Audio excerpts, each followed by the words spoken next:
লোকসভা ভোটের গণনা কর্মীদের নিয়ে প্রশিক্ষণ। সোমবার বিশালগড় পঞ্চায়েত সমিতির হলঘরে হয় প্রশিক্ষণ। পশ্চিম ত্রিপুরা লোকসভা কেন্দ্রের অধীন সিপাহীজলা জেলার বিশালগড় মহকুমা শাসকের অধীন 3টি বিধানসভা কেন্দ্রের ভোট গণনা হবে বিশালগড় মহকুমা শাসক অফিসে। ভোটের গণনা কাজে নিয়োজিত কর্মীদের নিয়ে সোমবার বিশালগড় পঞ্চায়েত সমিতির হলে প্রথম পর্যায়ে গণনা কর্মীদের নিয়ে প্রশিক্ষণ হয়। প্রশিক্ষণ দেন সিপাহীজলা জেলার অতিরিক্ত জেলা শাসক সুব্রত মজুমদার, বিশালগড় মহকুমার অতিরিক্ত মহকুমা শাসক দেবযানী চৌধুরী, বিশালগড় মহকুমা খাদ্য দপ্তরের আধিকারিক বিজয় দাস সহ অন্যান্যরা। ভোটের কাজে নিয়োজিত মাইক্রো অবজারভার, সুপারভাইজার, অ্যাসিস্ট্যান্ট সুপারভাইজারদের নিয়ে প্রশিক্ষণ দেওয়া হয়।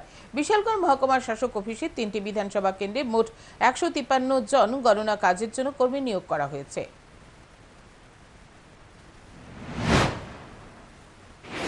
আশা করি কনফিউশন ওদের নেই, তারপরে যদি কনফিউশন থাকে সেক্ষেত্রে আমরা সেকেন্ড ট্রেনিং বা সেকেন্ড প্রশিক্ষণ যেটা আমরা করবো, সেখানে আমরা ওদেরকে ডাউট ক্লিয়ারিং একটা সেশন রেখে দেবো।